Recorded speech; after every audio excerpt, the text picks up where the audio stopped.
Hey, Brian, we're ready. Southern 7. All right. You can roll the open whenever you're after this if you want. Yep, right out of the spot. Here we go. Every day, signs warn us of danger, but hepatitis B won't often give you a warning. Hepatitis B, or HBV, is a liver infection that usually does not cause symptoms in us.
SIU Credit Union, Infinity Realty, Rob's Pit Barbecue, Firemasters, Childers Orthodontics, and Banterra Bank.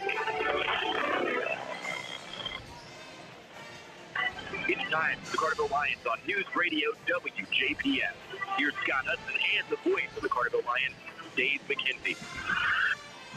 Hey, good evening, everybody. Welcome to Anders Gymnasium at Quoin High School. Dave McKenzie, Scott Hudson, alongside as we are getting you set for Carterville Lions basketball here tonight. The opening game of conference play, Scott Hudson. And a DuQuoin team that comes in here 2-2, but anytime Carterville and DuQuoin play, especially basketball, sometimes it turns in more of a rugby match / football game than a basketball game. These two teams are very competitive when they play against each other, so we'll see how this one turns out. That's what conference play is all about, though. Well, this is a very good opportunity for Carterville to win a road conference game because it's very tough to win a road conference game in this conference on the Mississippi side. But Carterville coming off a tough loss at Murfreesboro. They've had about a week to recoup, and we'll see how they do tonight. These teams come in, Carterville 3-1 on the season. Of course, the second place finish of last Saturday night. In the Ernie Bozar tournament, they beat Steelville 75-48. They beat Trico 68-35. They beat Redbud 55-37. They lost a 6-point game to Murfreesboro because of cold shooting. They only hit 5 3-pointers. They've been averaging about 10 in those first 3 games. They come into this game, though, averaging 62 points a game and only giving up 45. Yeah, they've done very well over the first 4 games. I know Coach Hawkins would like to have that last one back at Murfreesboro. As you said, I was not there, but from talking to you, Carterville just did not shoot the ball very well. And, the one thing that Carterville doesn't have or will not have many times this year is a size advantage. Well, one of those times will be tonight because the tallest starter for DuQuoin is only 6'1", so Carterville's going to actually have the tallest team on the floor tonight. Both teams are out on the floor. DuQuoin comes in 2-2. They lost their opener 63-52. They beat West Frankfort 57-45. They smoked Cairo 75-28, and they dropped their last game 55-29 to Heron. They come in averaging 53 a game, allowing 47. They are similar to Carterville in that they have a lot of guard play. Maybe a little bit more so than Carterville because Carterville has the big guys in Vandershill and Wakey, but they will shoot the ball from the outside. Carterville, we've seen them. We know they will shoot the 3. So, this might be an old slugfest on the outside instead of the inside. Absolutely. beautiful night here inside this gym. I love coming here. This is a great facility. Well, it's a great setup where we're at. We're literally right on top of the floor behind the basket, a little bit to the left. But this is a very nice gym to do a basketball game from. And if you know anything about DuQuoin basketball history, the name Daryl Anders should stand out to you, an outstanding player. And the renovations they did, I don't know, probably, 5 years ago? This is a great setup here. I like it when we get to come up here and take on the DuQuoin Indians. This is your SI Suzuki Strings pregame show. And I had a chance to talk to the head coach of the Carterville Lions, Coach Shane Hawkins. You're going to hear from Hawk when we come back here. It's Carterville Lions basketball on NewsRadio WJPF. SIU Credit Union checking account.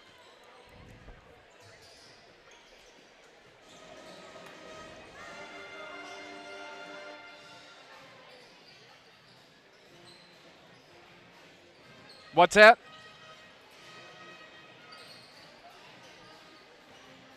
Yes.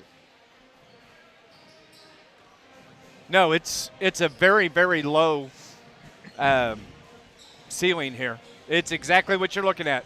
I am literally 3 feet below the rafter.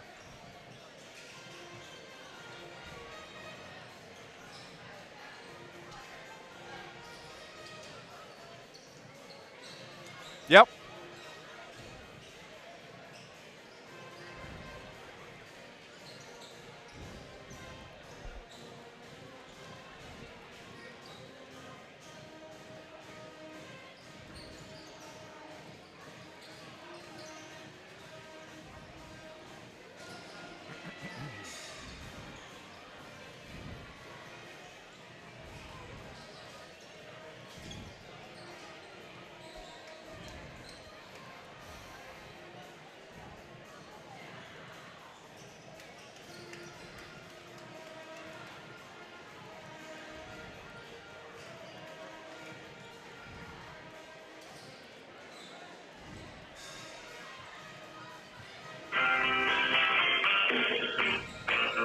As we continue on our SI Suzuki Strings pregame show, we had a chance to talk to the head coach of your Carterville Lions, Shane Hawkins.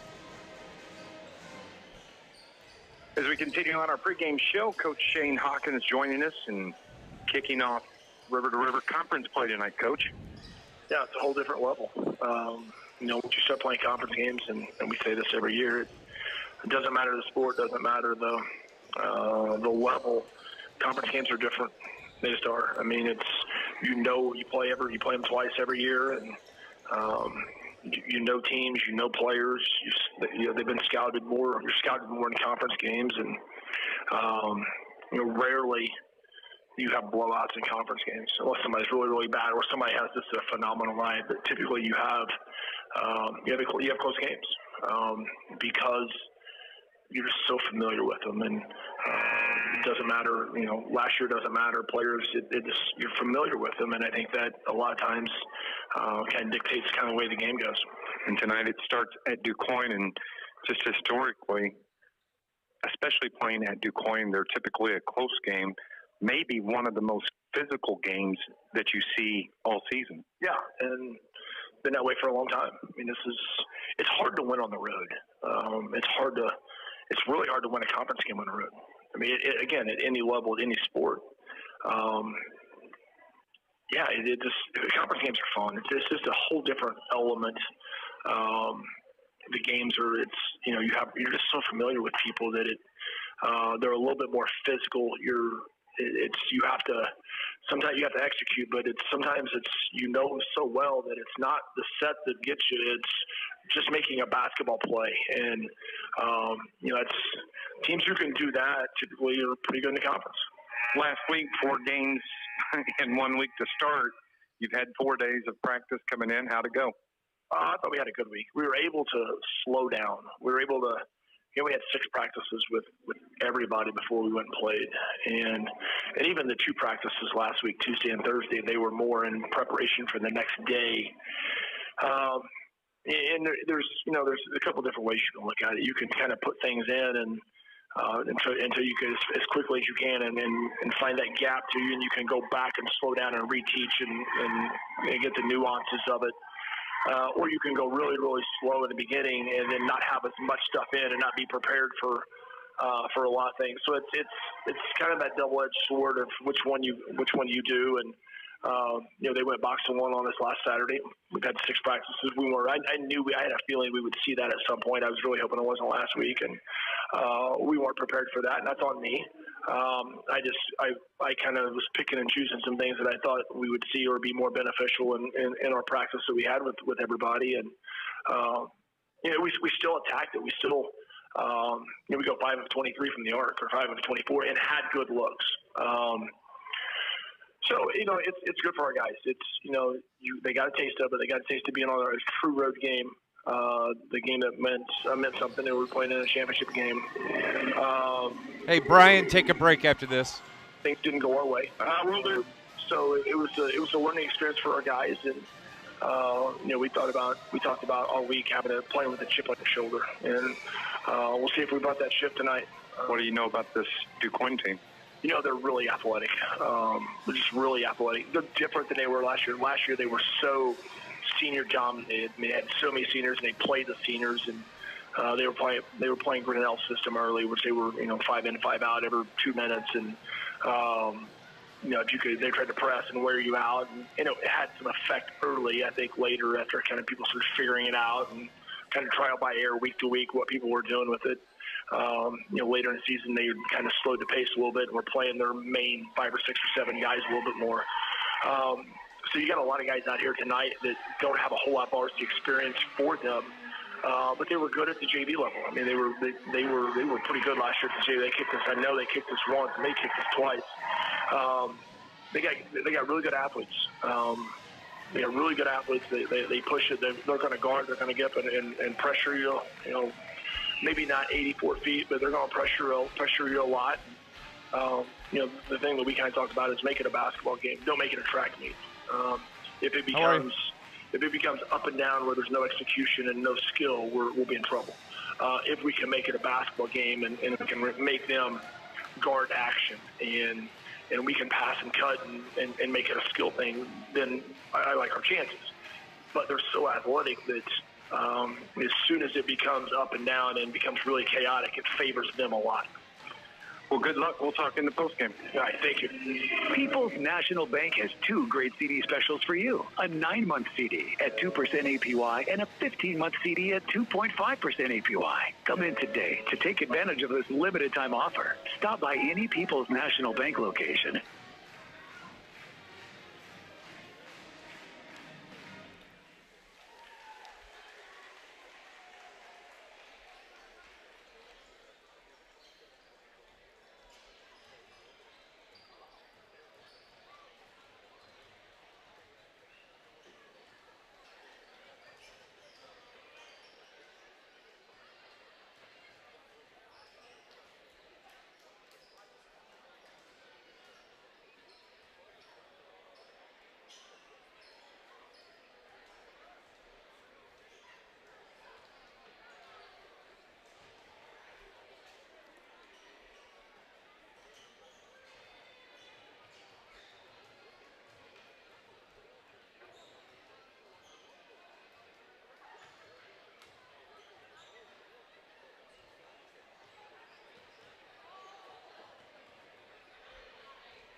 Welcome back to Quoin. Dave McKenzie, Scott Hudson alongside, and we were talking about Daryl Anders a few minutes ago. Scott, I just noticed it. The DuQuoin players are wearing T-shirts saying 40 years, and we haven't forgotten a picture of Darrell Anders on the shirt. It's hard to believe it's been 40 years. When I saw that, I said, are you kidding me? 40?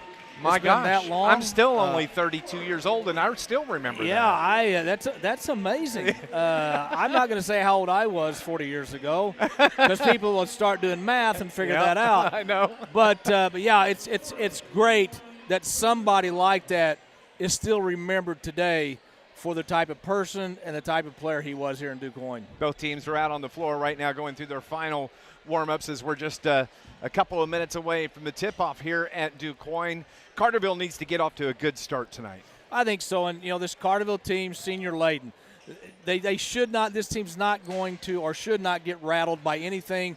They've experienced it as sophomores, as juniors, and a little bit the other night against Murfreesboro seniors. So they need to come out, like you said, hot from the outside, where that's where they make their money, and they need to really, really push the ball or push the pressure defensively against this very small DuQuoin team. It was that last game against Murfreesboro where Carterville kind of went cold shooting. In those first 3 games in pool play at Trico, they had a hot hand shooting. But we said it, they live by the 3, you die by the 3, and that's what happened in that championship game at Murfreesboro in the Ernie Bozarth tournament. We are going to go on and take our final break here on our SI Suzuki Strings pregame report. When we come back, we're going to have the starting lineups and the tip-off as the Carterville Lions are on the road to take on the DuQuoin Indians in conference play. It's coming up next on News Radio WJPF. You don't.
It's river-to-river conference action at DuQuoin. The Carterville Lions on the road to take on the Indians here tonight.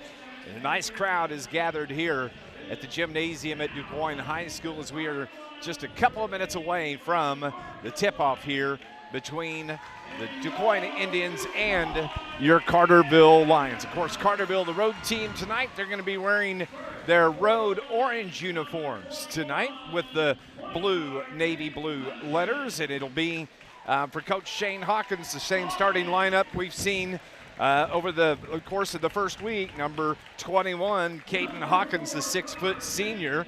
Then it'll be Peyton Biddle, number 4, the 5'7" senior, comes into the game averaging 14 a game. Caden Hawkins averaging 20 a game. Then you have number 12, Blake Berkey, the 6'1" senior. He comes in averaging 4.5. How about some Adam Vanderzil, the 6'2" senior? He's yet to score this year, but he's worked hard and just has done his job, what's been asked of him. And then number 40, Cade Lustenberger, the 6'5" senior, averaging 11.5 points a game. Biddle, Berkey, Hawkins, Vanderzil, Lustenberger, the starting 5 for Coach Shane Hawkins. And with the size advantage tonight, the two Lions that I would like to see really play well tonight are Vanderzeel and Wakey. They've got a little bit of a size advantage on the inside. Both those guys got some athletic ability. I'd like to see them kind of come out of their shell, so to speak, tonight. Coach Jason James and the DuQuoin Indians are going to go with the starting lineup of 5'8" senior guard number 4, Malik Jones. Also the 6'1" senior, Cameron Yugi, wears number 22. The 6'2" senior, number 23, Seth Howerton. We've seen Howerton in the years past. He's a handful. We know that. Then you have the 6' senior, number 30, Gage Green, and the 6' senior, number 31, Nashawn Woody. It'll be Jones, it'll be Yugi, Howerton, Green, and Woody for the DuQuoin Indians. Well, as Coach Hawkins said in the pregame, this is a very quick, very fast DuQuoin team, not very big, but with Carterville's quickness and speed, I don't know, maybe they got track shoes on instead of tennis shoes. We might see that. Of course, we appreciate you tuning in and listening here on News Radio WJPF. Our producer and engineer back at the studio, Brian R. Powell. You can, of course, head over to YouTube. You can search Dave McKenzie. It'll come up. You can look for Carterville Lions at DuQuoin, as the live stream has your radio call with it as well. The DuQuoin cheerleaders going through their welcome cheer as we get you set for the tip-off. And the first of 2 games this weekend for the Carterville Lions. Scott Hudson is going to make the trip to Edwardsville tomorrow, as the Lions are going to take on a 4A team, Scott, in O'Fallon Tigers.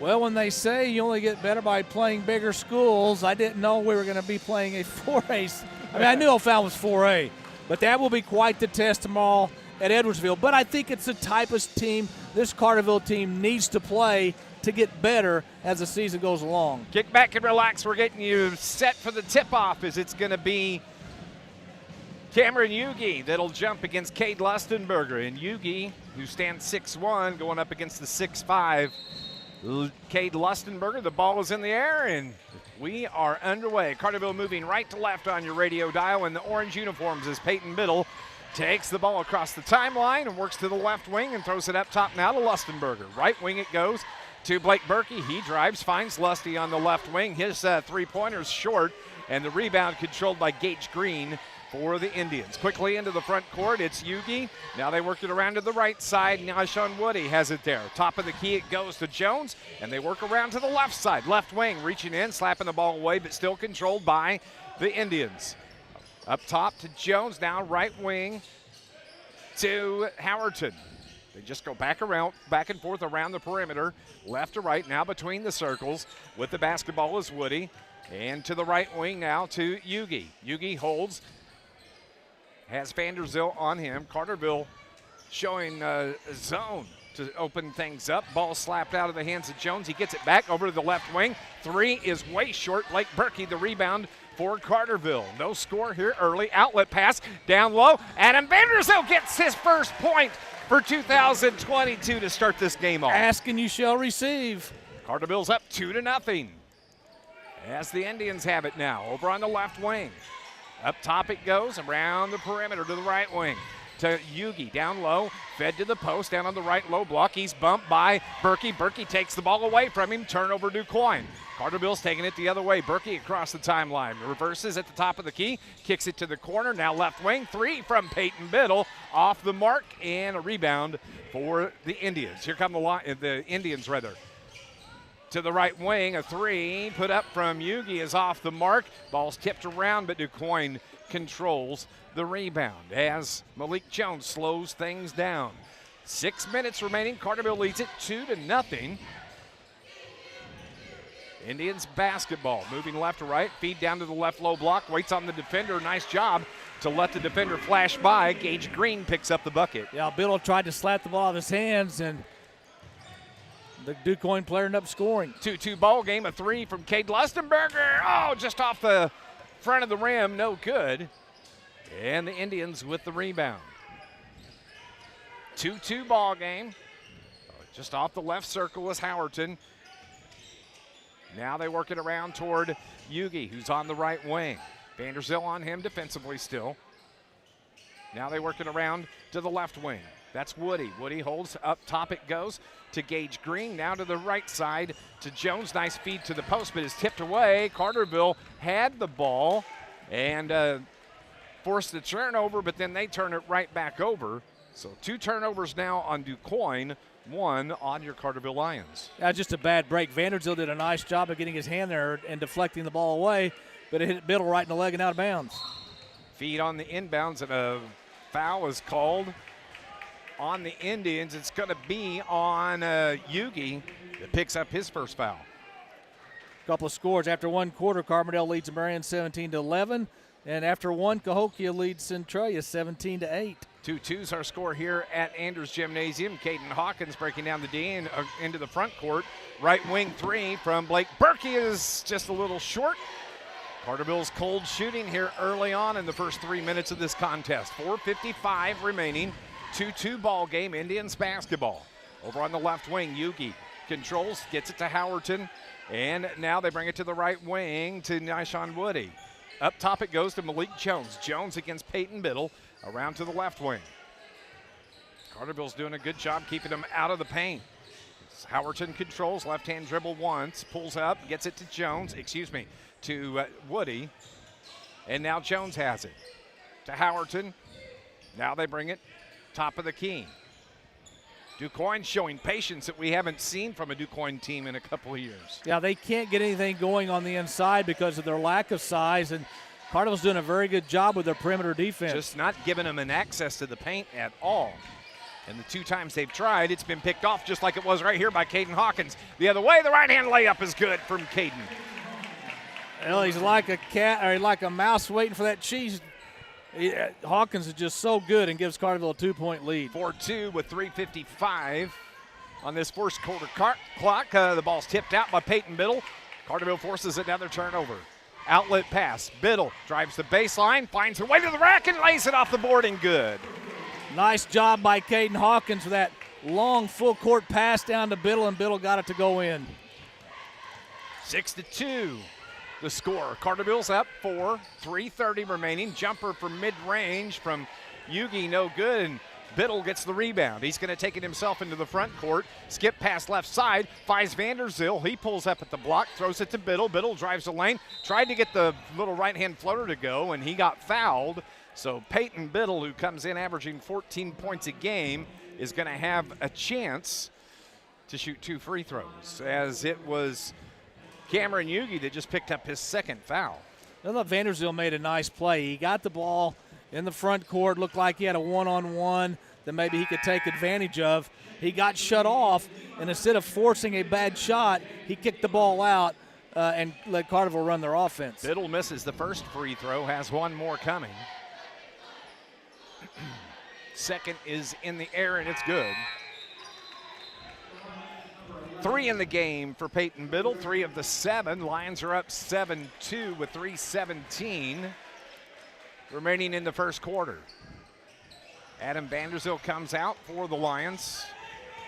Drew Barrington checks in for him. Indians ball, driving the baseline. Stepped out of bounds. PJ Winters turns it over again. I got that for 5 turnovers on DuQuoin. I got him for 6. Either way, that's too many. It is. Carterville, just a lone turnover. Lions basketball. Hawkins to Lustenberger. Right-hand floater's no good as he ran over the defender, no call. And the rebound controlled by Jaden DeMarie for the Indians. They have it in the front court. 2:49 remaining here in the first. 7-2 ball game. Indians. Howerton just left of the circle. Now they bring it to the right side. That's Jaden DeMarie there. Top of the key it goes. Now to the left wing. Howerton puts up the 3. Rebound controlled by Barrington for the Lions. Gets it to Caden Hawkins across midcourt. Drives to the top of the key. Behind the back. Had his shot partially blocked. Controls it. Finds Lustenberger on the right wing. He drives across the free throw line. Stops. Needs some help. Throws it top right side. Now it's Berkey that controls with the left-hand dribble. Finds Lustenberger. His pull-up 3 is good. Just right of the circle. Timeout is called by Jason James. It's going to be a 30-second timeout. Carterville's extended the lead to 10-2, an 8-point lead here at DuQuoin High School. This is Lions basketball on News Radio WJPF. Hey, quick.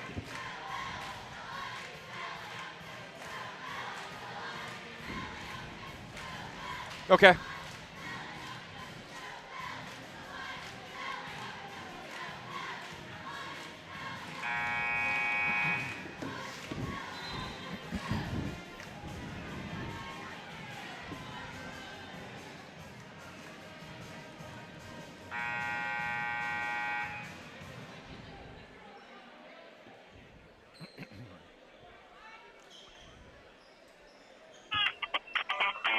.209 remaining in the first quarter. Carterville has an 8-point lead. It's 10-2.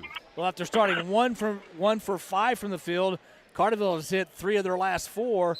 The last, a big 3 by Lustenberger. Yeah, that's what took the lead to 8, and Jason James, the head coach of DuQuoin, needed a timeout. Coming out of the timeout, Indians basketball down low. Nice feed in the paint and a turnaround and laying it off the glass with Seth Howerton. Yeah, DuQuoin beat the press, got the ball underneath, and got an easy basket. Carterville has it in the front court. Barrington over on the right wing at the hash. Berkey feeds it down low to Lustenberger. He dribbles out around toward the right side, leaves it for Hawkins. Hawkins finds a lane, puts it off the glass, gets it to go, and Caden Hawkins gets fouled, and they're going to call a charge on Caden Hawkins. I don't agree with the call. I thought Hawkins was already up in the air when the DuQuoin player slid over.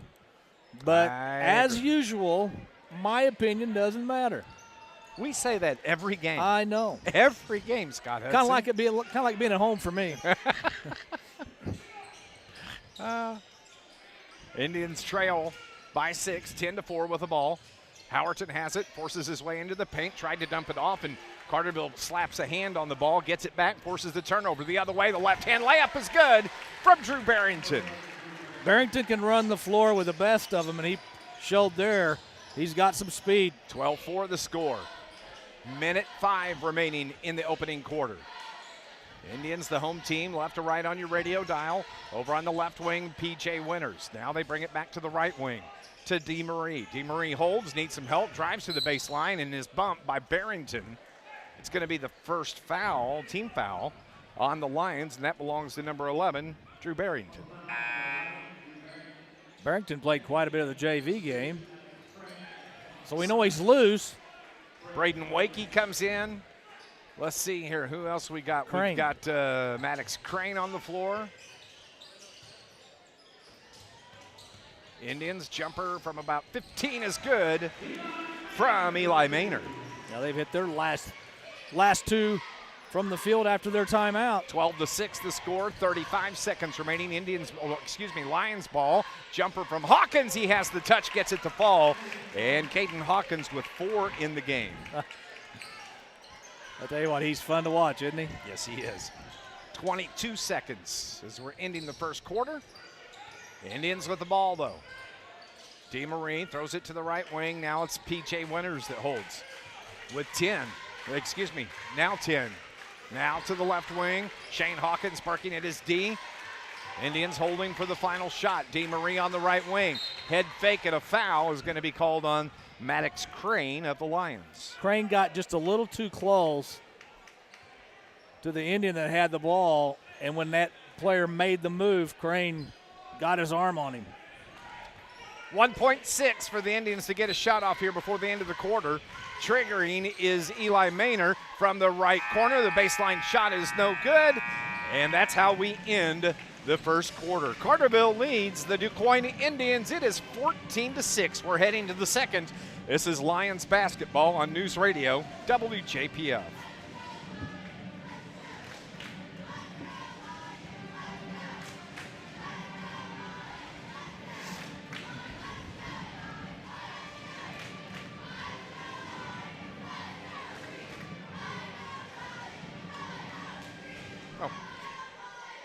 Sorry.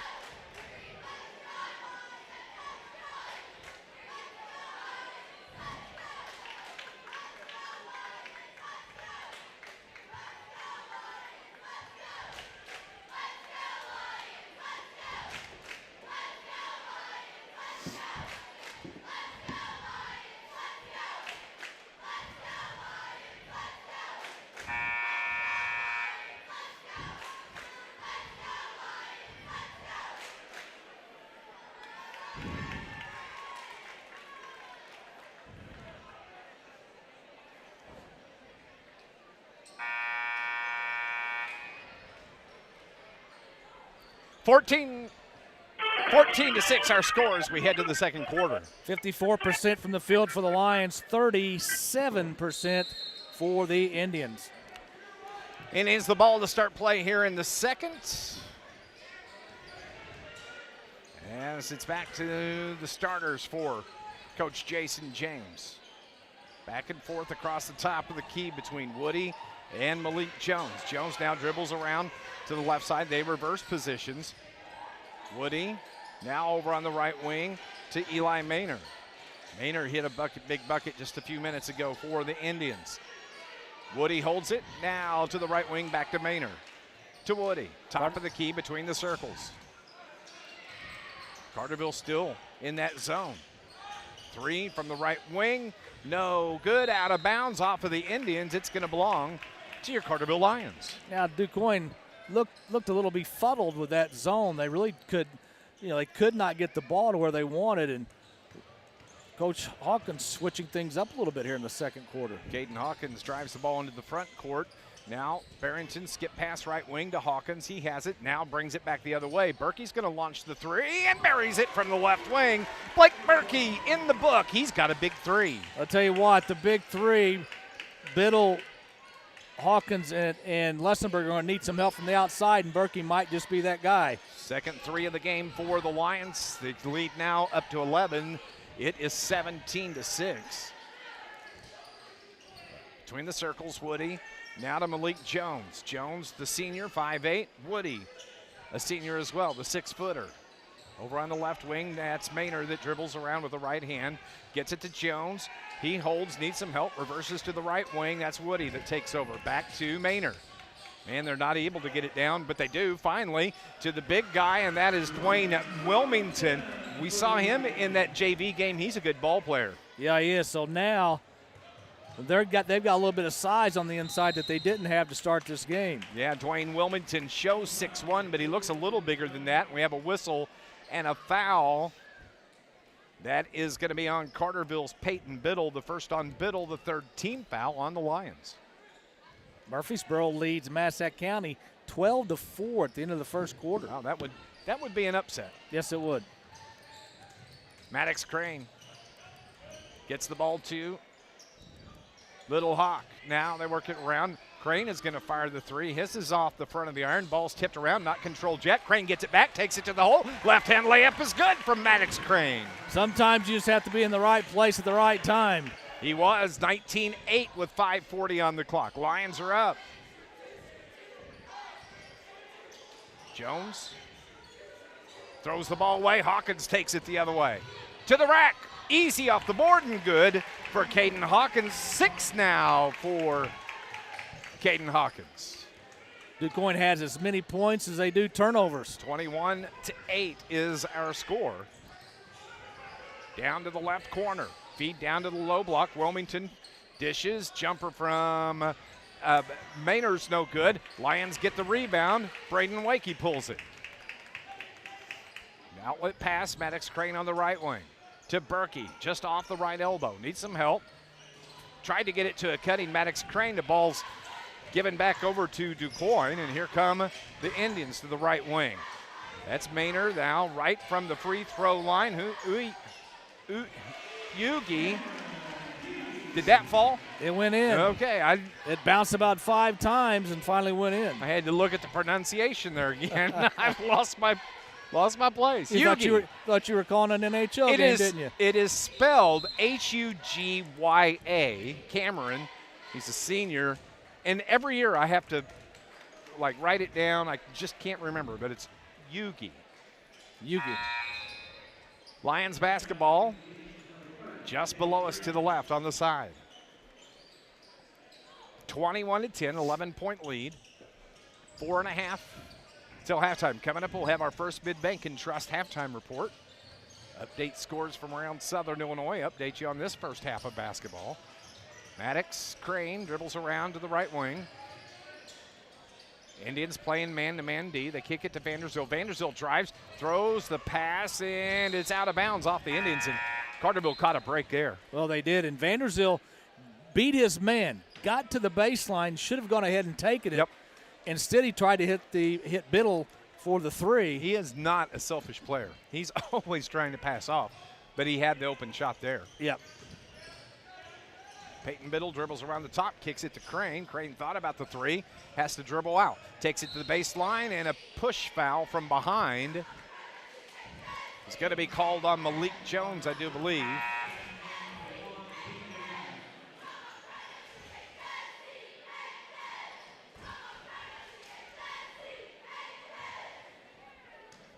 I think they said Jones. Scoreboard shows 10. Demarion Johnson, though. Lions control.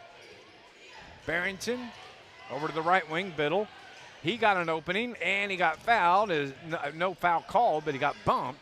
Barrington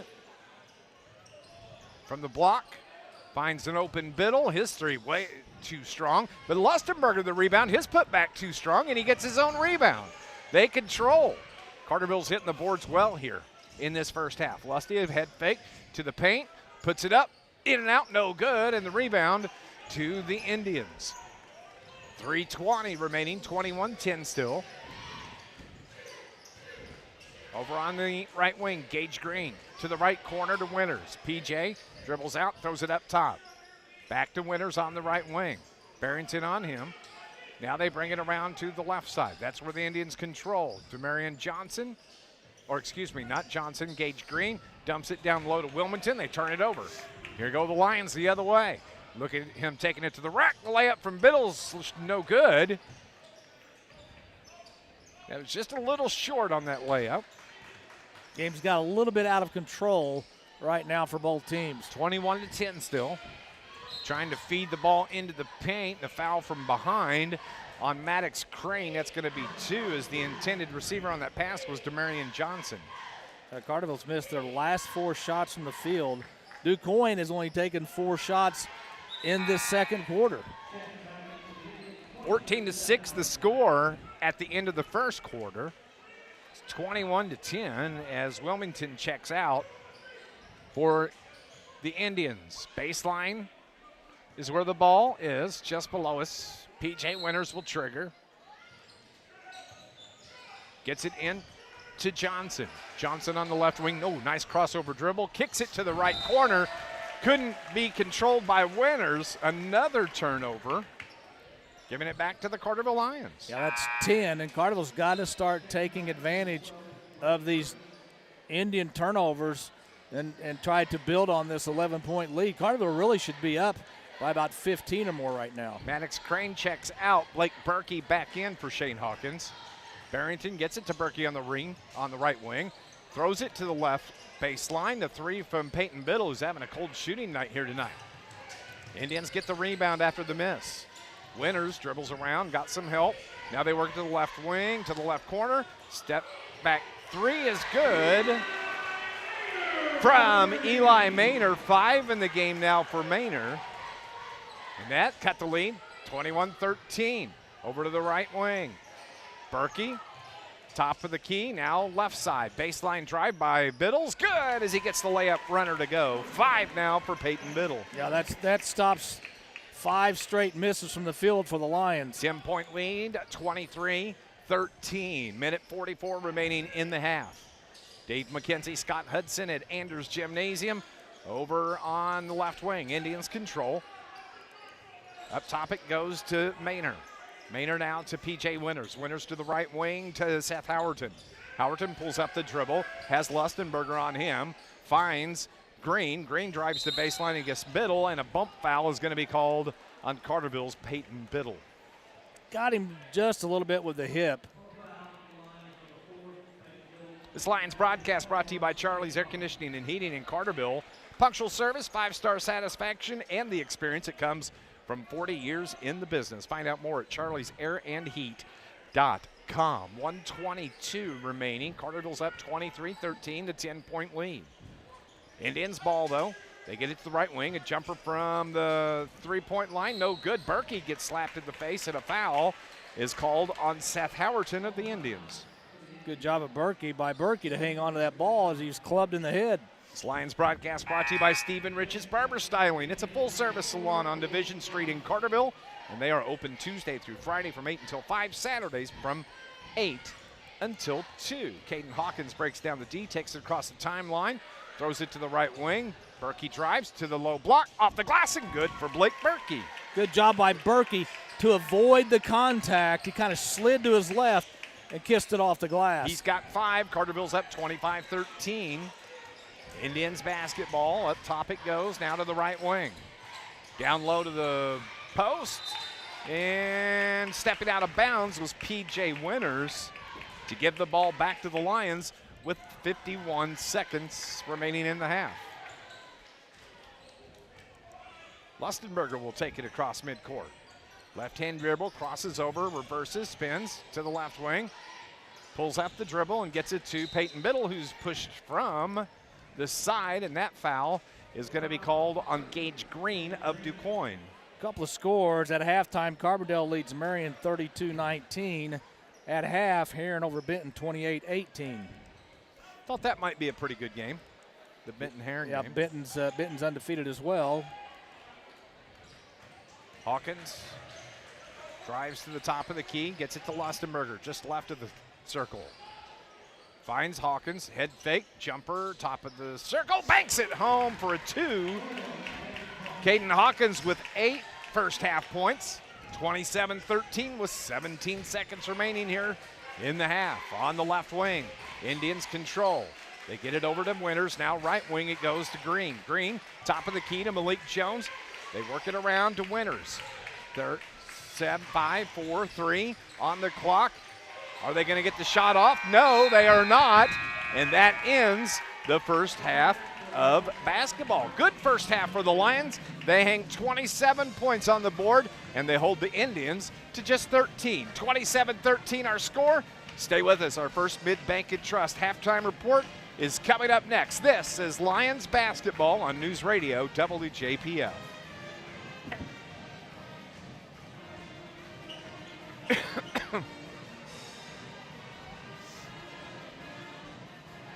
Okay.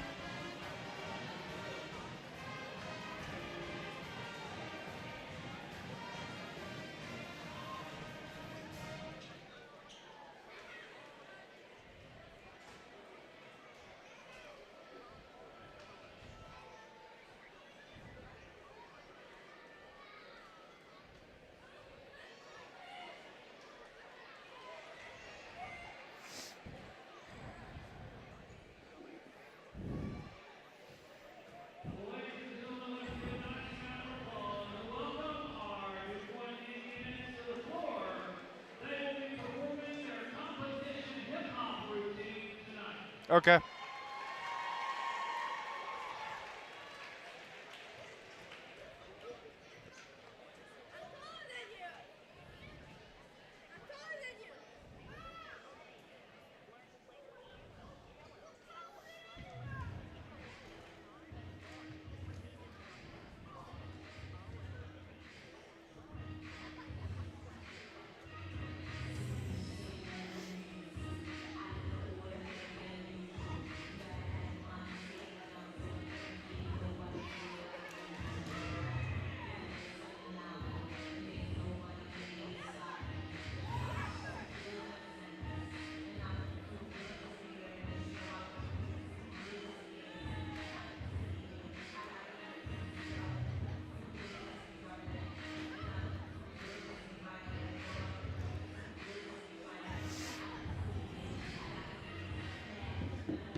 Back at Anders Gymnasium, Dave McKenzie and Scott Hudson were at the half. Lions have a 14-point lead. It's 27-13. Good first half of action for the Lions. Finally, a little slow start, but they finally got rolling there toward the second quarter. Yeah, at the start of the game, they really did not shoot the ball well at all. 1 of 5 to start that first quarter, but then they hit 5 of their last 6 to end the second quarter. Started out hot in the second quarter, then they had a lull in the middle of the second quarter, but hit their last 3 shots to end the half. Carterville 52% from the field, 42% for DuQuoin. Carterville 1 of 2 from the free throw line. DuQuoin did not go to the free throw line in the first half. DuQuoin out-rebounded Carterville 9-8. For Carterville, 2 for Lusty, 2 for Berkey to lead the Lions, 2 for Jones, and 2 for Green to lead the Indians. Turnovers a big key in that first half. DuQuoin with 11 first-half turnovers, Carterville with 3. When you look at scoring for the DuQuoin for the Indians, they're led by Eli Maynor, the 5'11 junior. He's got 5 first-half points. He had a field goal and a three-pointer, and that was our lone tray from Maynor. You have Cameron Yugi with 2, Seth Howerton with 2, Gage Green with 2, Dwayne Wilmington with 2. Just 13 first-half points scored by the DuQuoin Indians. Carterville led in scoring by Caden Hawkins.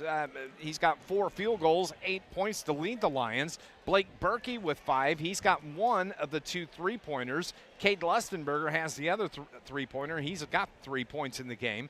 Then you have Drew Barrington with 2. Peyton Biddle with 5. He had a field goal, a free throw, 2 field goals and a free throw. And then Maddox Crane chipped in 2. Carterville put 27 points on the first half scoreboard. 27-13 is our score. And man, when this Lions offense gets going, man, they can throw some points on the board in a hurry. Yeah, they can. And honestly, I thought Carterville would probably end up with more than 27 at halftime. But I'm going to give a little bit of credit to DuQuoin because DuQuoin extended their defense on the perimeter. So Carterville was not getting those quick, easy looks at threes. Carterville was having to work for everything they got, and so that took more time off the clock, which means not as many shots attempted. But I thought Carterville's defense was very good in the first half. They kept DuQuoin on the perimeter.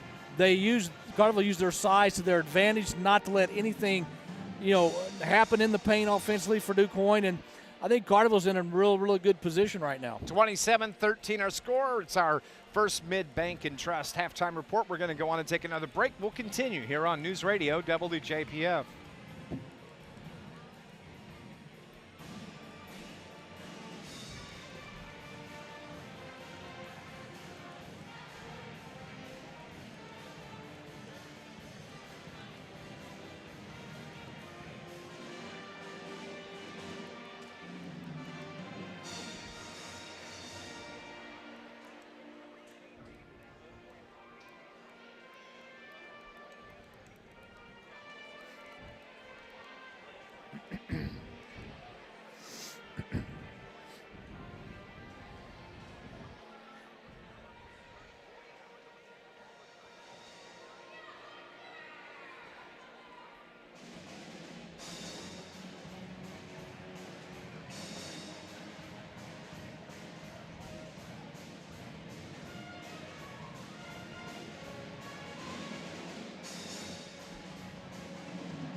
Back at DuQuoin Anders Gymnasium, the 40th anniversary of the passing of Daryl Anders at DuQuoin. Just a great athlete, and of course that's who the gym is named after. Updating scores from around southern Illinois, Murfreesboro leads Massac County at the half, 18-14.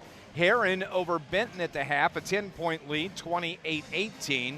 And also at the half, Carbondale leads Marion 32-19. Now the Lions are back in action tomorrow night as they're going to head up to the Edwardsville shootout. The last 2 years, the shootout hasn't been able to be held. first year was, of course, because of COVID, but last year, you got to remember, it was supposed to happen on December 9th, but the tornadoes in the Metro East area did damage. The power was out, so they had to cancel the tournament last year. So I am expecting a huge turnout at Edwardsville as the Lions are going to play tomorrow night, 6:30 against O'Fallon. And I saw the schedule. There are at least one, maybe two girls' games tomorrow. But as far as the boys, I believe Carterville is the smallest school in this tournament. You've got some teams out of the St. Louis area. Of course, you've got the whole school, Edwardsville.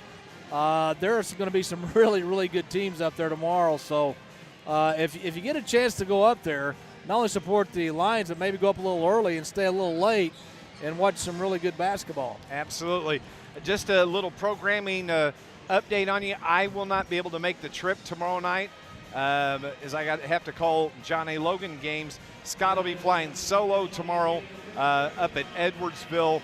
Our YouTube live stream will not be available tomorrow night, but you can probably go to the NFHS network and watch the game there, and just tune in here on News Radio WJPF. Scott will have the play-by-play call starting about 6:15, and it's tournament play up there. There's about 4 games before Carterville, so it may be a little past 6:15 with the pregame, but that's all coming up tomorrow night. We're going to go on and take our final break here on our First Mid Bank and Trust halftime report. Second half action is next on News Radio WJPF. Is it morning yet? Deal. How about now? Or now? Because more.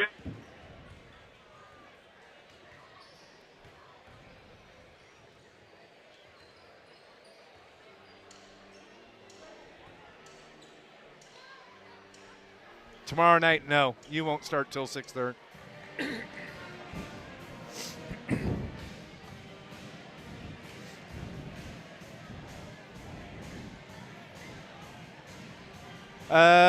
You need to bring it back.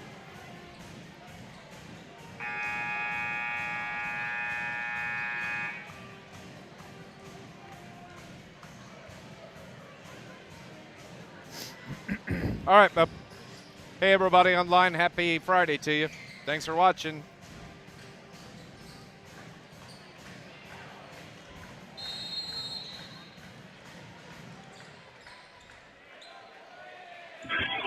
As we start play here in the second half, the Carterville Lions have the basketball. Now they're moving left to right on your radio dial in their road orange uniforms. Nice backdoor feed to Hawkins. Little off the mark. He still controls it. The Lions turnaround jumper. The guard's shot no good. Rebound is controlled by the Quoin Indians. 27-13 as we start play here in the second half.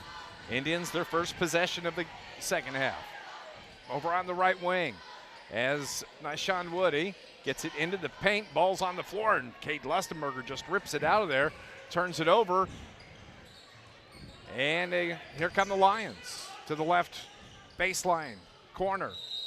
Peyton Biddle traveled as he drugged that foot just a little bit, giving it back to the Indians. Carterville is so close to blowing this thing wide open. And it's just like every time they open up the door, it shuts on their foot. It's like walking a high wire, ready to just put it away. 27-13 Indians ball over on the right wing. Now they feed it down to the block. A nice feed and a wild shot falls from Cameron Yugi, and he got fouled. And the foul is going to be on Blake Berkey. Yugi somehow got that to fall. 4 in the game for Yugi. His free throw is good. 3-point play. And it's 27-16, the 11-point lead. Here comes Caden Hawkins, a left-hand dribble to Biddle. Biddle across the free throw line to Lustenberger. Gets bumped, and that foul is on DuQuoin's Nyshawn Woody.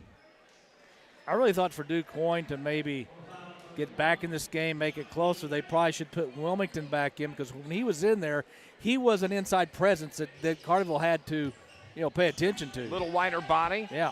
And it can get in there and kind of bang around. Carterville controls, though.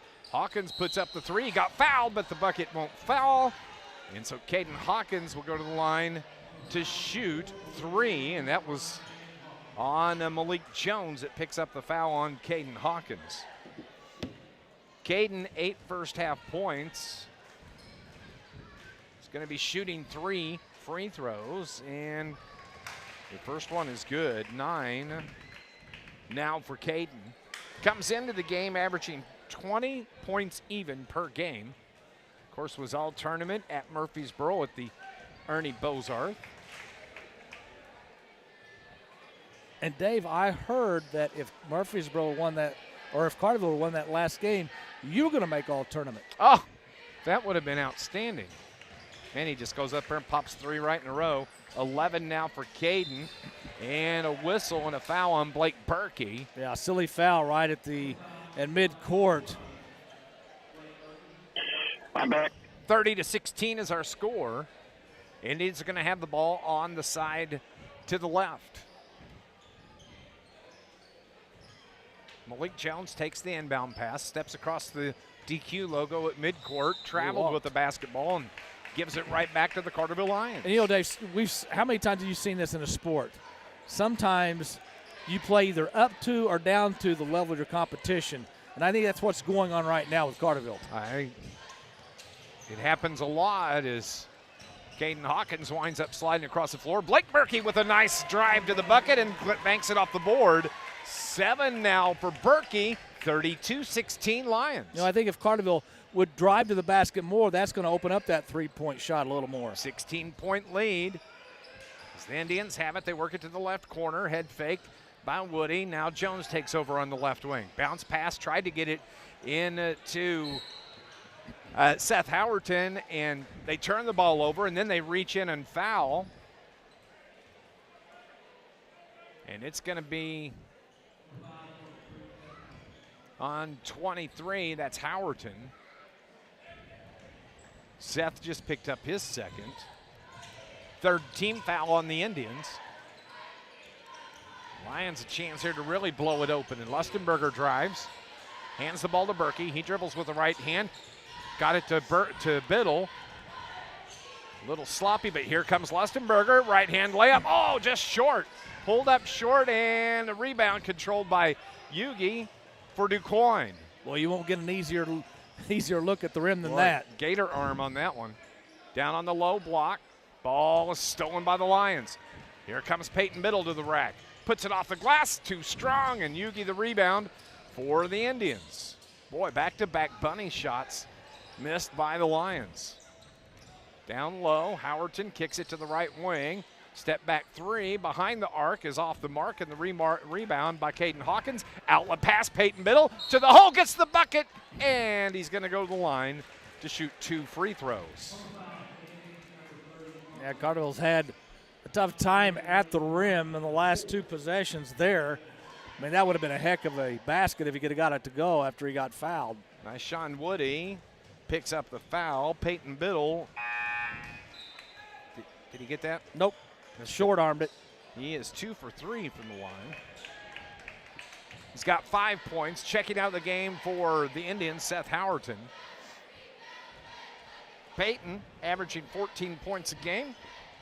His second free throw is good. 50% from the stripe here tonight. 6 points on the game. 33-16 Lions. Malik Jones.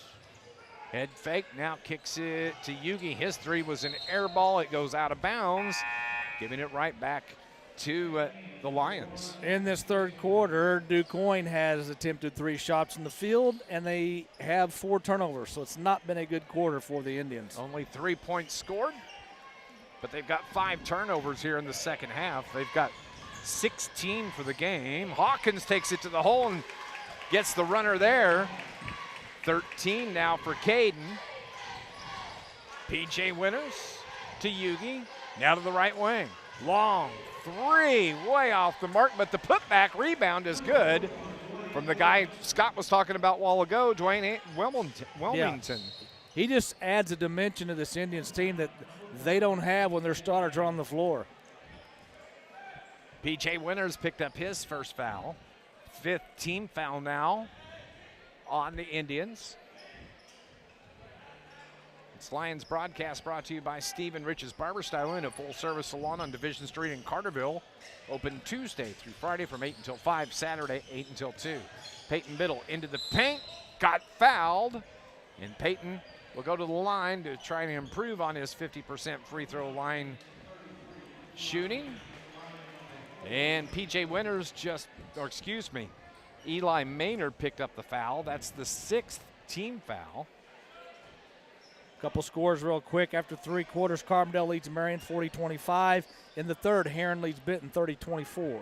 They say the foul on Biddle was before the shot, so Lions trigger from the baseline. Lusty has it. Left-hand dribble to the elbow, to the low block, puts it up, gets it to fall. Cade Lustenberger has got 5. He just forced that one in. Yes, he did. 37-18 Lions. 19-point lead. And a turnover on the Indians. Here they come. Nice bounce pass from Lustenberger with the assist to Caden Hawkins. And we have timeout on the floor. Jason James, not a happy camper. He calls the timeout. There is 3:46 remaining. Carterville has the 21-point lead. It's 39-18 on News Radio WJPF. Goodbye.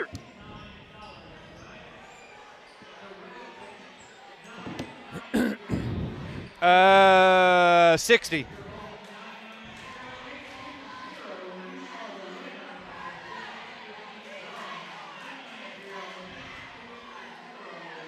Be nice.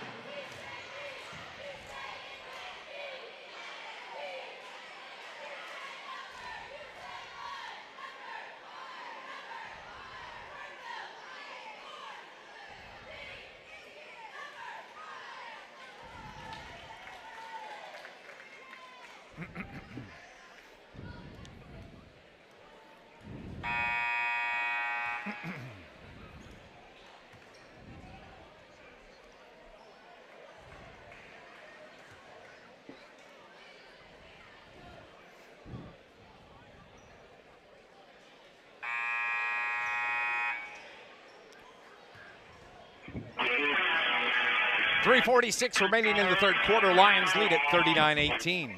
Yeah, Carterville shot well in this third quarter.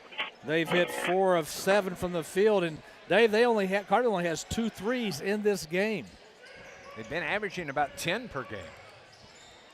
Only made 5 in that loss to Murfreesboro last Saturday night in the championship game at the Ernie Bozarth. The Indians control. We said, when we were at the pool play there at Trico High School, that this is a team that was going to live by the 3, die by the 3, and a high put back by Eli Maynard. He threw that about 20 feet in the air. 7 in the game now for Maynard for the Indians. Back to a 19-point lead for Carterville. Peyton Biddle between the circles, left-hand dribble, kicks it to the corner. Berkey's going to pop the 3. That was an air ball, and rebound controlled by Yugi from the Indians. But tonight, against the Indians, that was a push-off not called on Yugi. Driving, layup is blocked, and Drew Barrington comes away with the basketball. He reverses to the right hand, takes it to the hole, Euro step. Drive is good from Drew Barrington. Wow, nice move by Barrington. Little slide step around the defender, gets it to fall, 41-20, 21-point lead for Carterville. 2:20 on the clock here in the third. Into the paint, little right-hand floater is good from Gage Green. 41-22, Carterville. Adam Vanderzil hands it to Biddle. Biddle throws it to Berkey, now to Barrington. He drives into the paint. Vanderzil's 15-foot jumpers off the mark. Rebound, P.J. Winters. And coming in defensively, Adam Vanderzil knocks it out of bounds. Good hustle by Vanderzil after missing the shot. He gets back on D. He does a great job there. Yeah, he's got those long legs, and he can scoot. Indians, they throw it out to Yugi. Now they spread things out. Winters takes over. Left-hand dribble to the free throw line. To the left wing to Green. Down low, Wilmington misses the shot, and the rebound controlled by Carterville. Outlet pass. Maddox Crane fires for 3. Off the mark. Big board by Braden Wakey. Nice job, but we throw it away. Give it right back. That's only the second turnover on the Lions here in the second half. Winters. Now a long 3 off the mark for the Indians. That put up by Gage Green. Here comes Barrington. Drew. Right-hand dribble to the right corner, and Carterville holds on. Barrington winds up with it all high off the glass. His runner's no good, and the rebound controlled by the Indians, Gage Green. And they take it the other way and just throw it away, giving it right back to Carterville. Yeah, I've got DuQuoin with 8 turnovers here in the third quarter. They had 11 the entire first half, and again, Carterville's up by 19, which is very good. But I feel like they could be up by 25, even 30 at this point. And maybe I'm getting a little, what do they call that? Punch drunk? No? Super I'm hypercritical? I'm asking for too much, I guess. Hypercritical? Timeout is called with 44 seconds remaining here in the third. It's going to be a 30-second timeout. Lions lead at 41-22 on News Radio WJPF. Wow.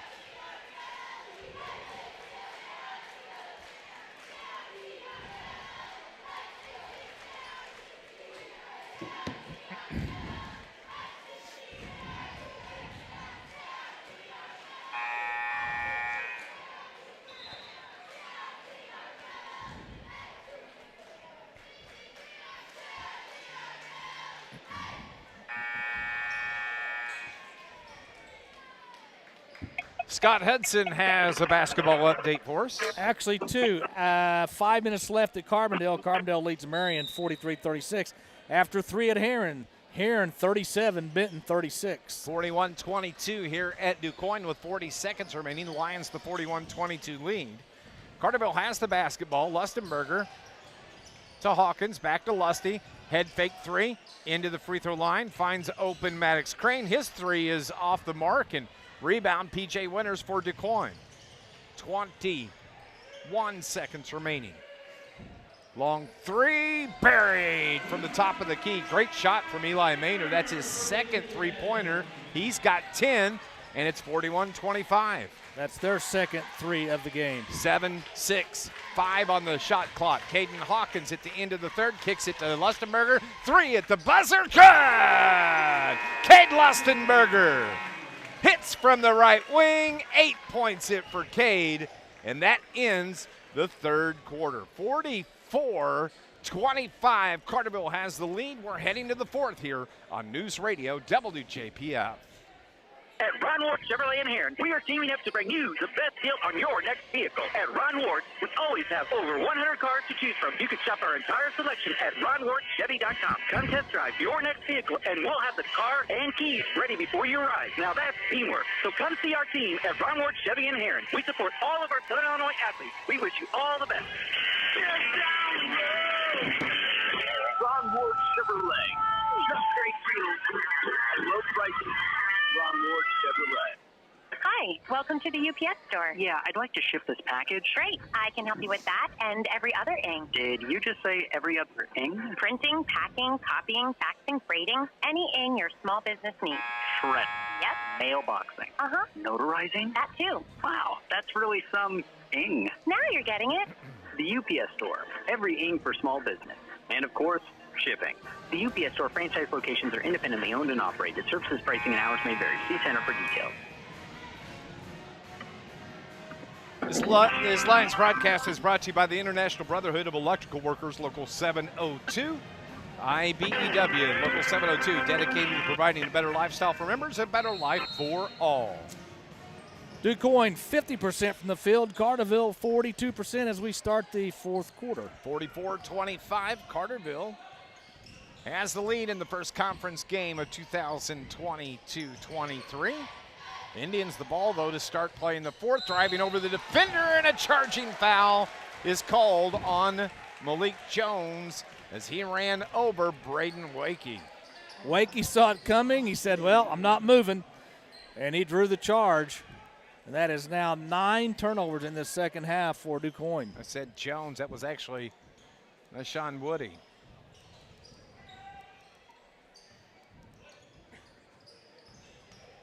(44-25) as Jones ties up with Caden Hawkins.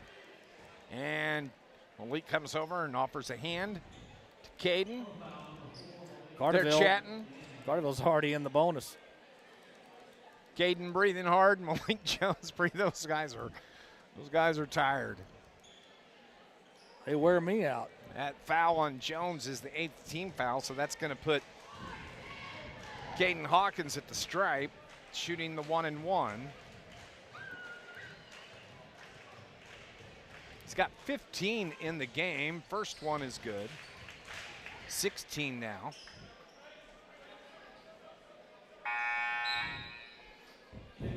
So coming in to replace Maddox Crane is going to be Peyton Biddle.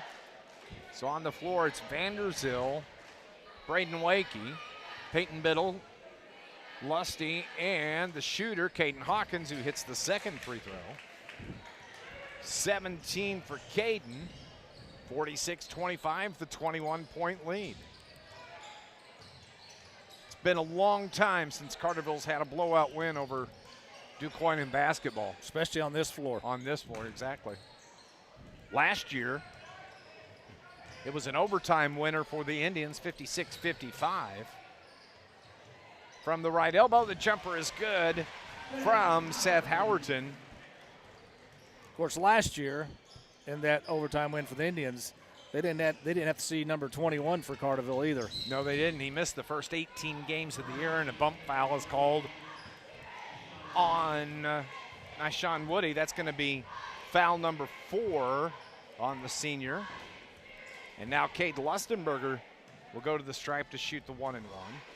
Yeah, the first game it was 56-55 in overtime, and then when the Lions got DuQuoin at home, they picked up a 10-point 68-58 win over the Indians. Jumper from Woody is good, just inside the arc.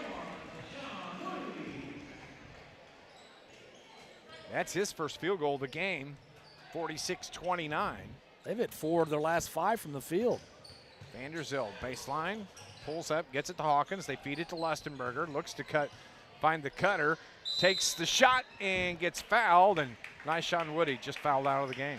Yeah, it's a good job by Lustenberger to recognize the mismatch he had underneath and to not kick it out, but to take the ball to the hole and draw the foul. Cade Lustenberger will go to the free throw line for the second time. He missed the front end of the 1-and-1. Nyshawn Woody ends the game with just 2 points tonight. The senior heads to the bench.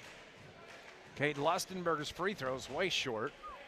This Lions broadcast brought to you by Charlie's Air Conditioning and Heating in Carterville. Punctual service, 5-star satisfaction, and the experience that comes with 40 years in the business. Find out more at charliesairandheat.com. Second free throw falls is actually double bonus now for the Lions. 9 for Lustenberger. 47-29, Lions on top. 6:25 remaining. Right wing 3 is off the mark for the Indians. Battle for the rebound. It's kicked into the crowd. Oh, no. They say it's going to stay with DuQuoin, and Scott Hudson disagrees. Nope, we're looking right down the out-of-bounds line, the sidelines, and it looked like the DuQuoin player kicked it out. But they are a little closer than we are. Yes. That's the only credit I'm going to give them right there. Okay. You've done your good deed. That's right. Off the left wing, now up top to the right side they work. Demarion Johnson, his shot, no, excuse me, not Johnson, that was Howerton. 6 in the game for Seth Howerton. Peyton Biddle down amongst the Giants the other way. Picks up his 8th point, back to 49-31, the 18-point lead. Dribbling around, Luke Bowman into the game to Johnson. Johnson just off the circle, left side, between the circles now. Feeds it down Inside the arc, long three on the kick out pass, and wide open three by Jaden DeMarie is good. His first field goal of the game, and Shane Hawkins calls a timeout with, the timeout actually was called by DuQuoin with 5:36, 49-34. It's a 30-second timeout here on News Radio WJPF. When you go mobile with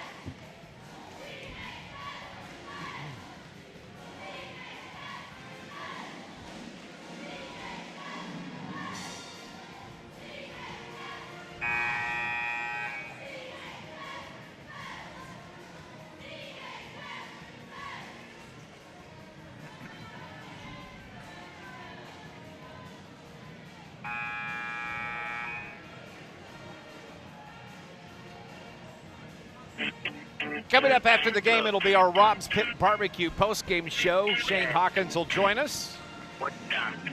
Carterville right now leading at 49-34 coming out of the timeout. The 15-point lead, as high as 22 points, I do believe. Yeah, give DuQuoin credit. They haven't gone away. They keep fighting, and they've hit some threes here in the second half to cut it to 15. They've actually hit more threes than the Lions. They've got 1, 2, 3. Well, actually three each, I guess. Lions basketball. Skip past to Biddle. Now to Lustenberger. Left-hand drive. Finds Biddle again. Biddle takes it into the paint. Right-hand layup high off the glass, too strong, and the rebound. And a foul is going to be called. I believe that's going to be on Adam Vanderzil. That's only Carterville's second field goal attempt in this fourth quarter. No, we still have 5:13 left, but it was 14-6 at the end of one. 27-13 Lions, the 14-point lead at the half. 44-25 at the end of three, and it's 49-34 here. 5 minutes remaining. Indians have it, though. Yugi. Oh, turnover on the Indians. Here comes Hawkins. Gets the layup and the foul. Caden Hawkins pushing and an opportunity to get his average. He's got 19 in the game. He's got a cramp, but he's going to – and the thing about Caden, he has gotten taller and, more importantly, stronger since we saw him as a freshman.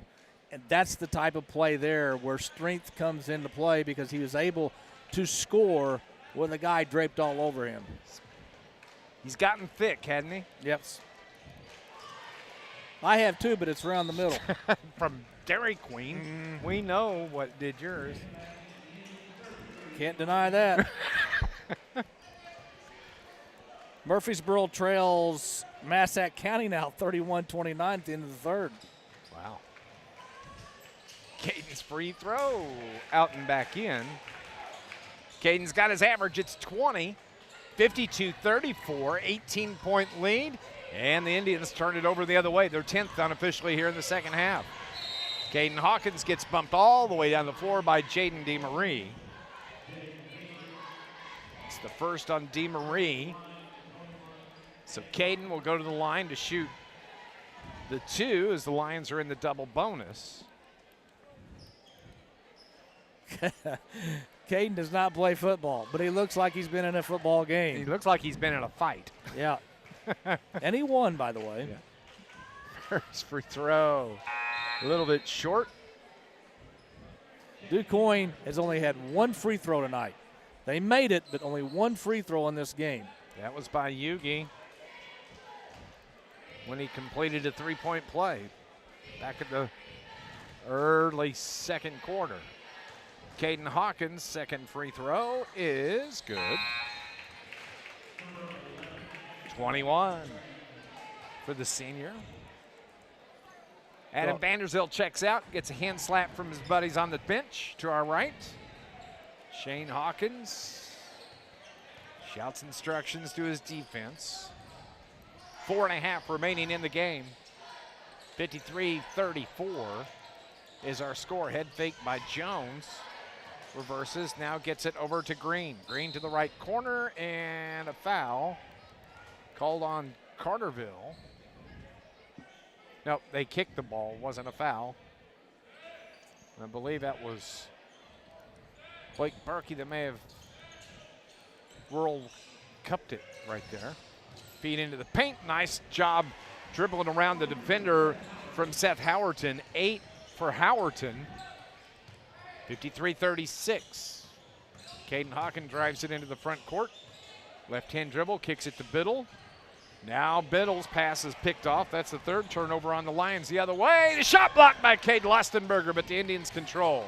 Over to the right corner, open three from DeMarie, off the back of the iron, and a foul from behind is called on DuQuoin's Seth Howerton. Boy, Carterville's gonna win this game, but I give DuQuoin a lot of credit for playing hard the entire game. It hasn't been easy for Carterville. They haven't had a lot of success shooting the three tonight. They've only made 3, but they've done a lot of damage at the free throw line and off of turnovers.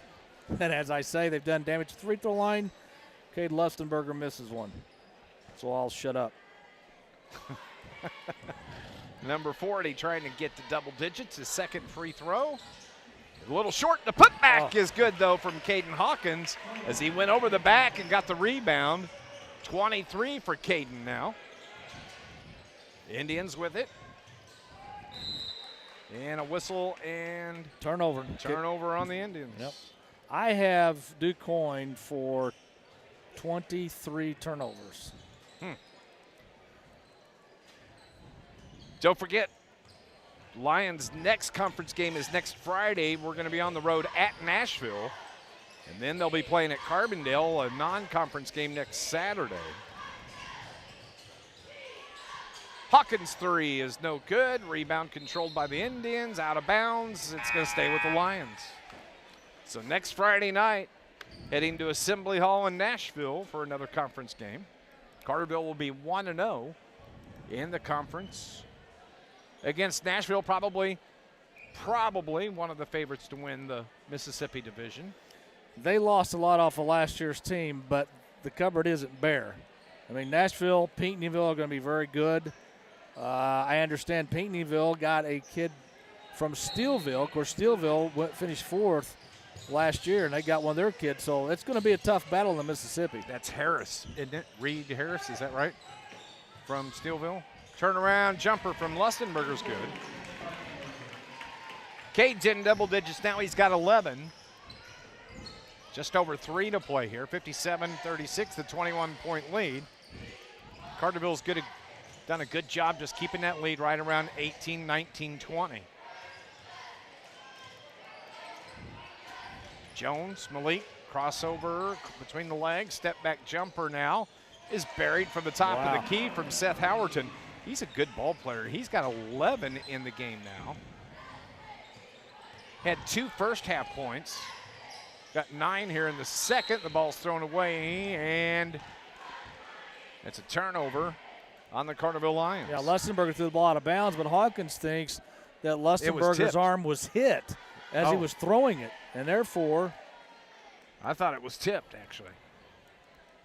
Either way, it's not going to be Carterville's ball. Nope. And see, he can't even get calls right. Shane can't, so I don't feel so bad. No, I don't either.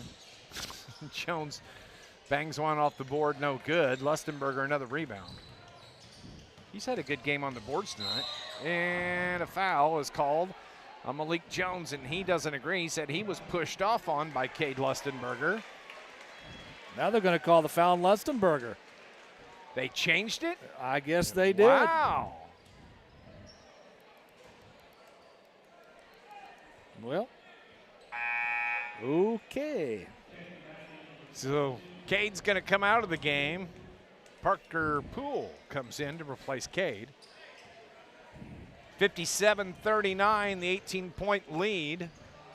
2:20 remaining in the contest. Malik Jones into the paint off the low block. Turnaround jumper's good. His first field goal of the game. 57-41.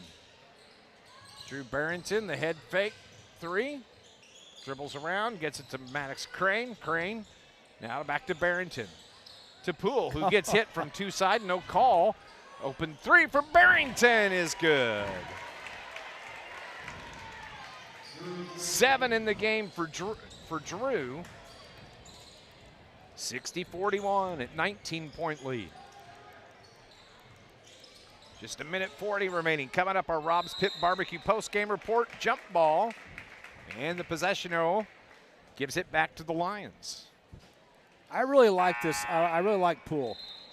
He's got decent size. He's got a very good shot. And it's just going to take a little bit more playing time for him to get comfortable at the varsity level. But I like, we saw him a little bit more at the Ernie Bozarth tournament than we have tonight. But I still like the sophomore. Like to see him grow about 3 more inches. He's Yes. 6'1" now. Good football player. Wholesale changes by both coaches now as there's just 98 seconds remaining in the game. Coming into the game, getting a nice round of applause. Demarion Johnson for the Indians. On the floor now for Carterville is Barrington, Parker Poole, Josh Waller into the game. Brock Chastain, long 3 from the top of the key is no good. Poole the rebound, putback is good from Parker Poole. There you go. 62-41. Minute 10 remaining in the contest.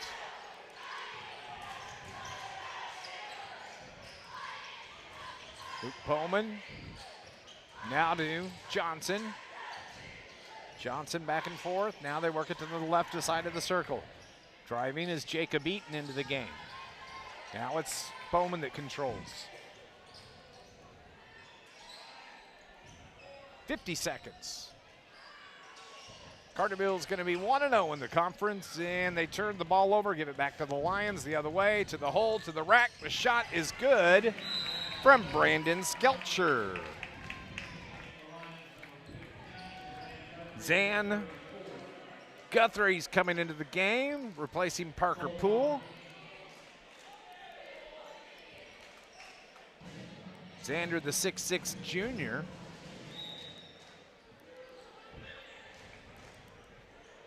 .37 seconds remain.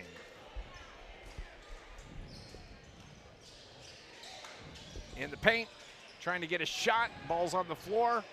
Turnaround left-hander is no good. Rebound, Demarion Johnson. Kicks it to the outside.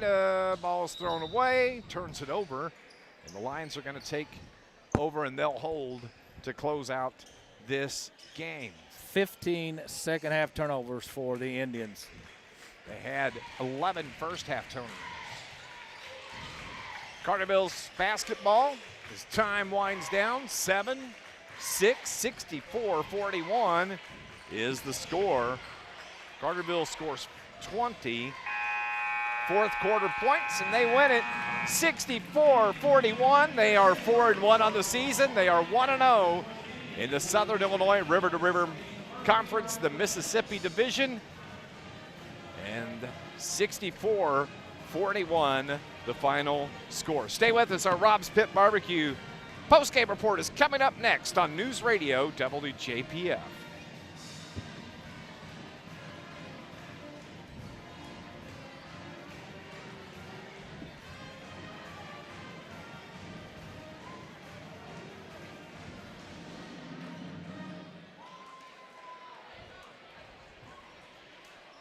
Okay.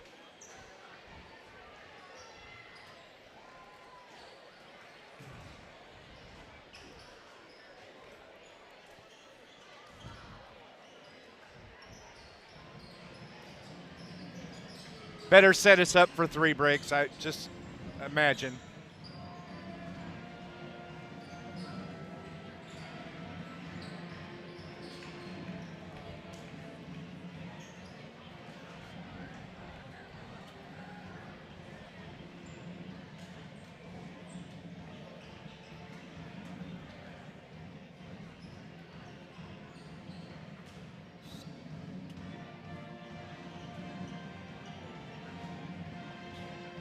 Okay.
64-41, the final score from Anders Gymnasium. The Carterville Lions run their record to 4-1 on the season, 1-0 in conference. After an impressive performance here against the Indians to kick off conference play.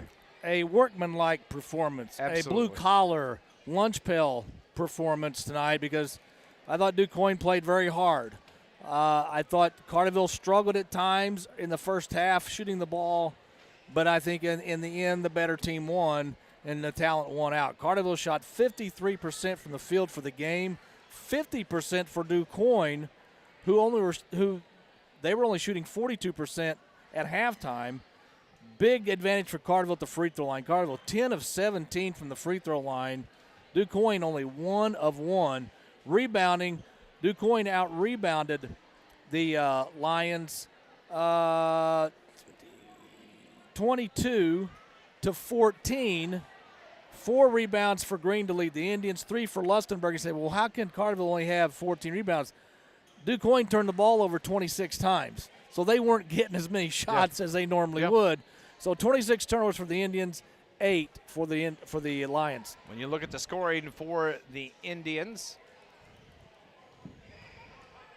they were led tonight by Seth Howerton with 11 points. Eli Maynor had 10. You had Cam Yugi with 5 points. Malik Jones with 2. Jaden DeMarie with a 3-pointer. He finishes with 3. Gage Green, 4.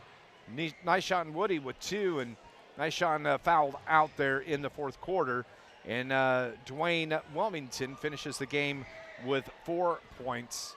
41 put on the scoreboard for the Indians. Carterville led by Caden Hawkins. He finishes with 23 tonight. And then you had Cade Lustenberger with 11 points. Peyton Biddle with 8. Drew Barrington with 7. Blake Berkey with 7. Maddox Crane with 2. Brandon Skelcher with 2. And Parker Poole with 2. And Adam Vanderzill with 2. Carterville beats the Quoin Indians tonight 64-41, our final score. Good ball game. We are going to go on and take another break here on a Rob's Pit Barbecue post-game show as Coach Shane Hawkins is here with us. Lions get the win in conference. It's Coach coming up next here on News Radio WJPF.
It's our Rob's Pit Barbecue post-game report. Dave McKenzie, Scott Hudson, and Coach Shane Hawkins joins us on our John A. Logan Coaches show. Coach, a rare blowout conference win at Quoin, and nice ball game from your Lions. It was, but it wasn't easy. I mean, it's 23, but I mean, that was, I don't call it a struggle, but it was a battle. I mean, we didn't shoot it particularly well. We were able to get some stuff kind of in like transition, kind of they tried to come and pick up and guard the ball, and we were able to get past them and kind of create some stuff that way.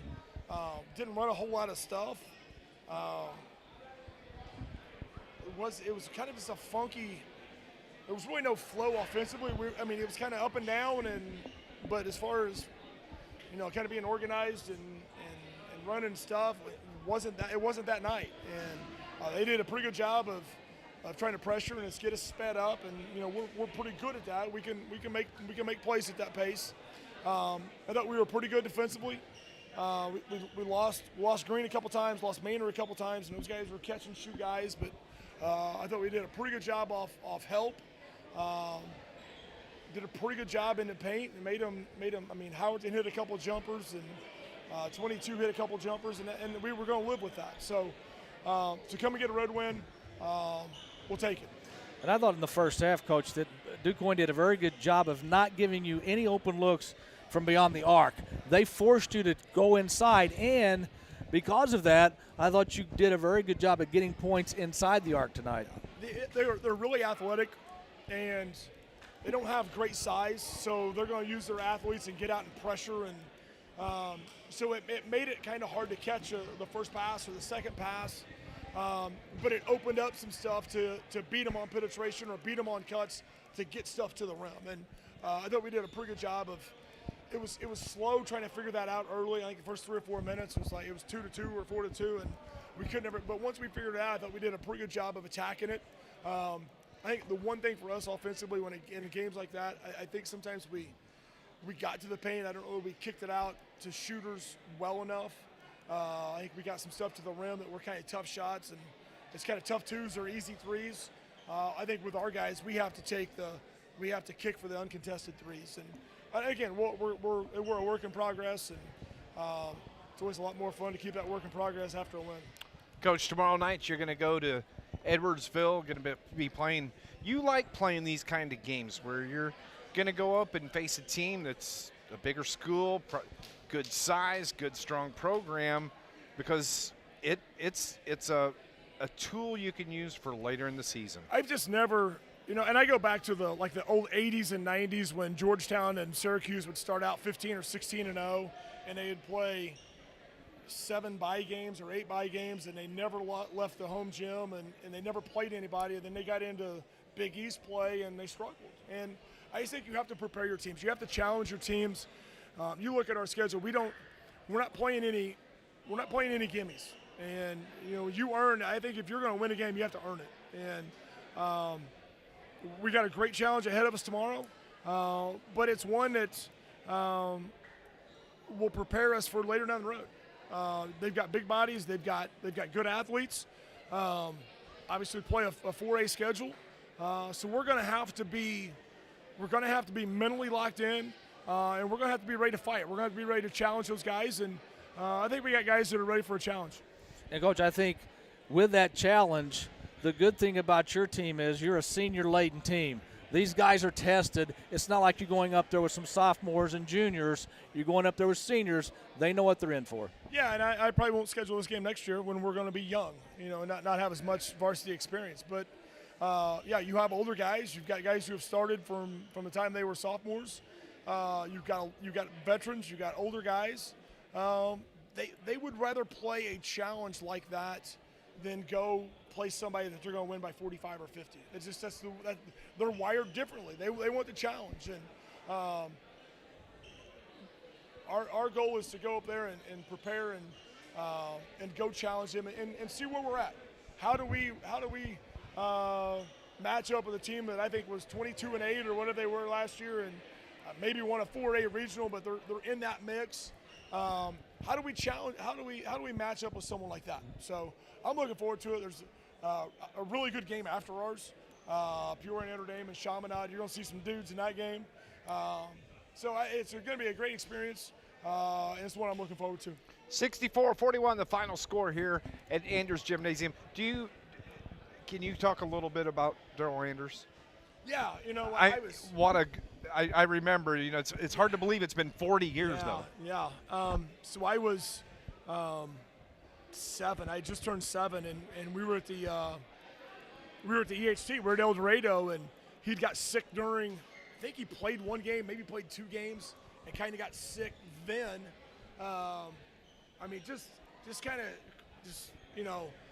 Just kind of watching him play because he was really athletic and he could play. He was really skilled. Just you have to do something special to pass when you're an 18-year-old and they name a gym after you. Yeah. And I think not only was he a very good player, I think he was a great person. He was. So and I've always thought of being from Pinckneyville, and it was always Anders Gym. It's been Anders Gym since I can remember, and so it's and our guys saw it because they saw their shirts that the Quoin was wearing, and kind of started asking questions, and that's the history of the game, and just knowing local players and guys in your area, and so it was. I mean, I can remember watching play, but I was young, but yeah, it was. I can remember. You always remember the good players. You don't remember the average ones or the bad ones. Yeah. He was one you remember. Nobody remembers me and Dave. That's one. He was one of the good ones, but I can't imagine what it was like, back in the day. That was Pinckneyville's heyday, and of course that Perry County rivalry. I said to Scott in the pregame, it's nice to be in Andrew, and I didn't realize until I saw their shirts it's been 40 years, and that's pretty amazing. It is, and. Kudos to them to Jason and his guys for honoring him and wearing those shirts. It's really cool. Yeah, it's a story for those players now to know about the history and what is Anders Gym and why is it named that, and now they have a little bit of understanding. Coach Shane Hawkins here on our John A. Logan Coaches Show. 64-41, Lions get the win. And are 1-0 in conference, 4-1 overall. Thanks, Coach. All right, thanks, guys. We'll see you tomorrow. Shane Hawkins here on our post-game show. Of course, tomorrow night will be 6:30 tip-off, somewhere around 6:30. Scott is going to have the play-by-play. He's going to be flying solo tomorrow night. Have a good broadcast, bud. I'm looking forward to it because I'm gonna hopefully get up there early enough I can see, the game before Carterville's, and then depending on the time, I may watch a little bit of the.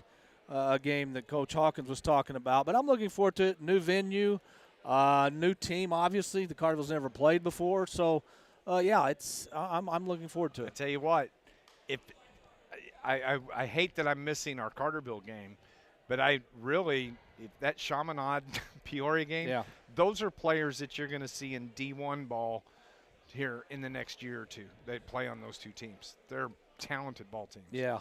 Some quick scores because we've got some outstanding games tonight. Centralia came back and beat Cahokia in overtime, 69-61. Marion came back and beat Carbondale in overtime, 53-51. Wow. Murfreesboro came back and beat Massac County, 47-43. Wow. So we still don't have a score for a final from Heron. But, there's been What was the last score we have on that? 37-36 in the fourth was the last we got. Okay. So, some great games. And tomorrow night, this is not about – yes, you'd love to go up there and upset O'Fallon, but this is about making your team be better 2 weeks from now, a month and a half from now, when the tournament starts at the end of the season. 64-41, the final score. That is Scott Hudson. And I want to say thank you to our producer, engineer back at the studio, Brian, our pal. I'm Dave McKenzie. Tune in tomorrow night somewhere around 6:15, 6:30 right here on News Radio WJPF. Don't forget, there will not be a YouTube live stream available. You'll have to listen entirely on the radio on AM 1340 or 99.5 FM or you can probably watch it on the NFHS network. Have a great Friday night, and thank you for listening to Lions basketball here on News Radio WJPF. God bless everybody.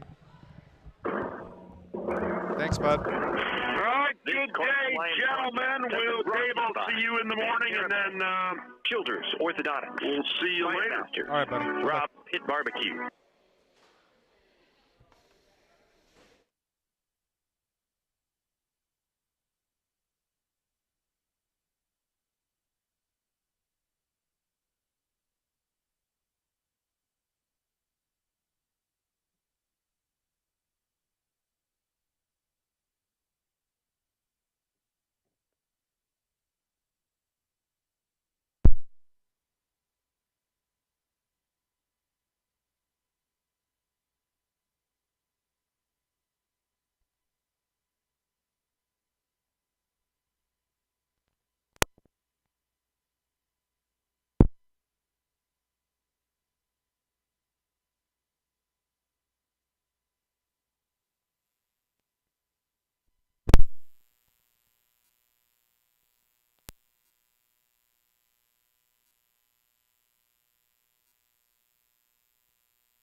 It's cool that he makes an effort every game to come up there.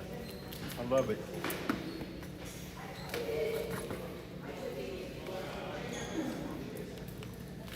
Yep, he doesn't have to. It's nice he does. Every.